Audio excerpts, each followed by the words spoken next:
Yes, thank you so much for having me today. And my name is Veronica Rose. Thank you for the big introduction that you just made about me. Yeah, so in brief, I'm Veronica Rose and I'm a director at ISACA Kenya chapter. I'm an information systems auditor and I'm an author as well. So I'm also a speaker and I'm a cybersecurity assessor.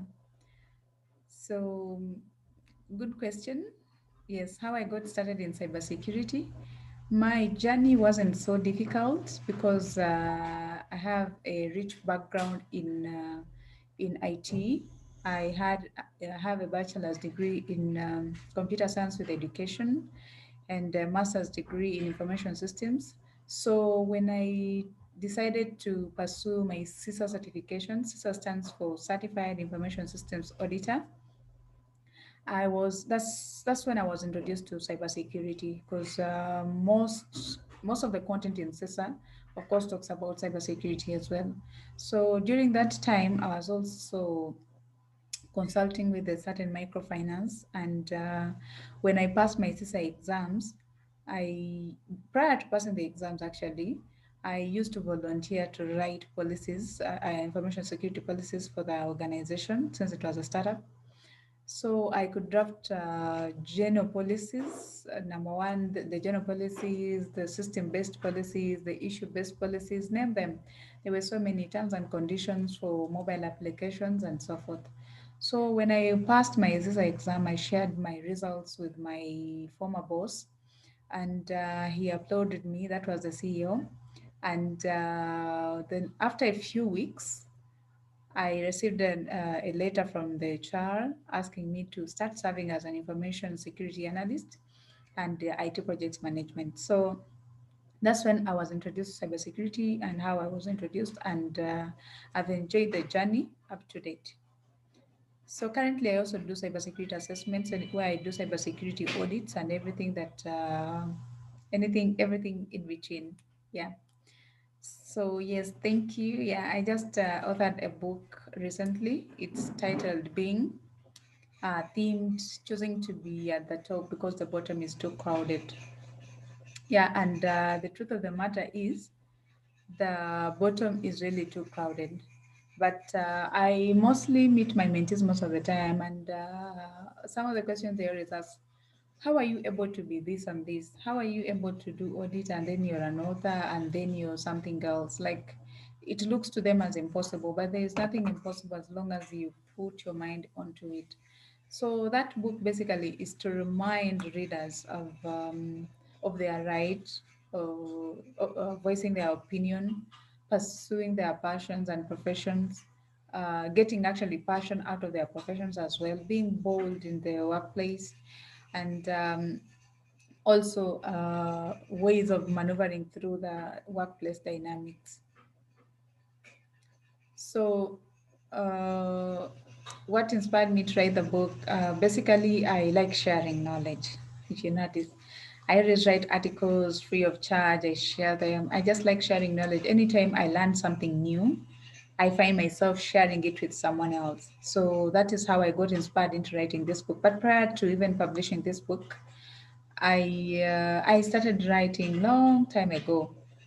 Starting from school, I used to write journals for our for we used to have school assemblies, so I used to write news bulletins that could be read during the assembly. And then from there I started writing CVs for my colleagues free of charge. I never used to charge them. And then I published articles. Most of my articles have been published with big corporations and organizations in the tech world. So I saw like I'm growing as a contributing author, and then I chose to why don't I write about the real life experiences that I've gone through myself, relating them to the work environment and other professions or career, so that someone else can learn from me. So that is how I chose to write the book, and it is out. Yes, thank you. If you'd love a copy, I have so many just back here. Yes, so Yes, based on my experience, what the advice I would give to a beginner into information systems audit is that number one, have the passion for what you want to do. If you want to get into audit, yes, that is step number one. What have you done? Have you done a certification? Are you practicing where you are? Are you Do you feel like audit is your area that you would wish to dedicate your life into or your career into?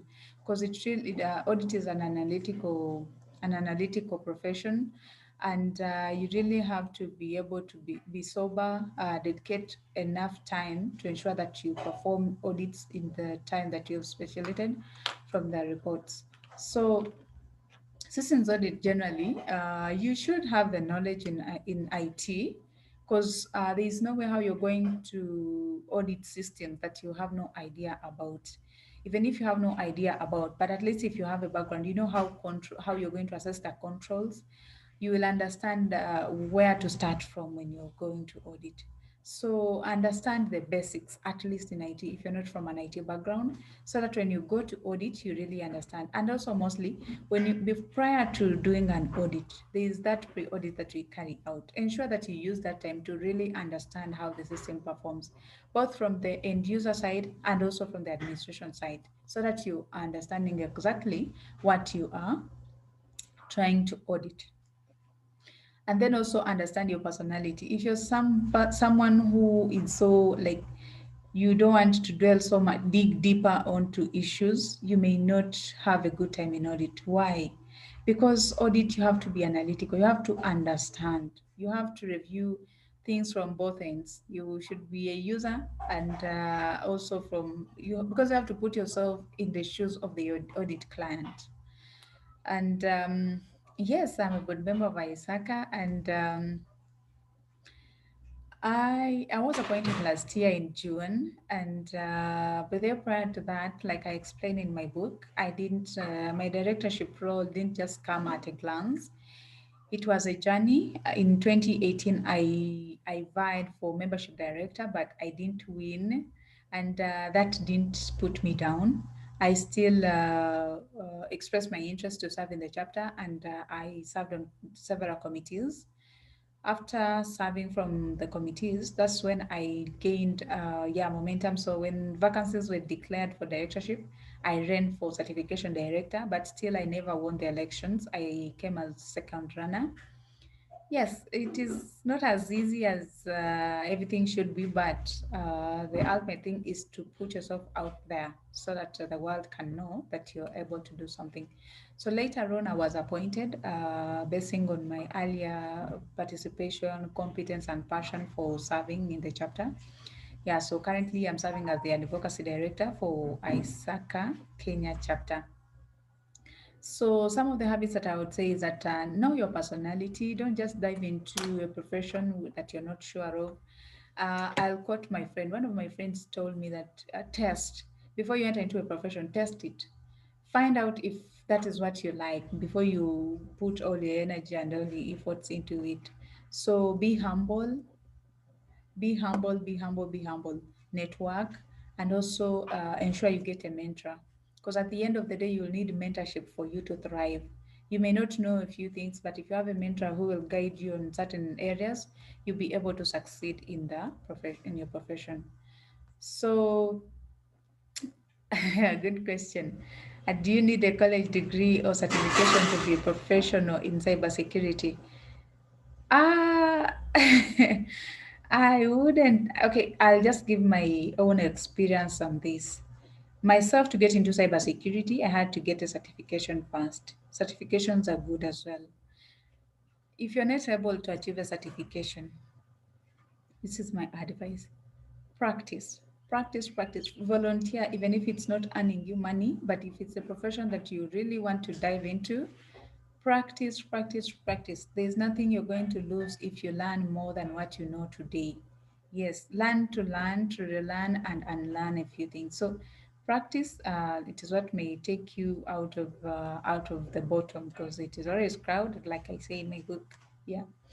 So All right. So my life hack that I will share with me is that I don't take failure as an option to me.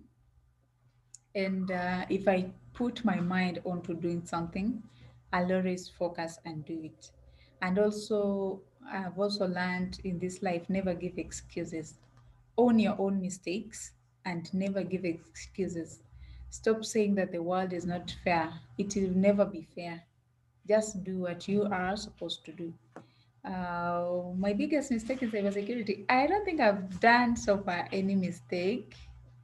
So far, so good. So I will not say that this or the other, but I haven't encountered something so serious that I regret having done. Yeah, because I'm still work in progress. Yeah. Yeah. So thank you so much. And thank you so much for having me. Yes.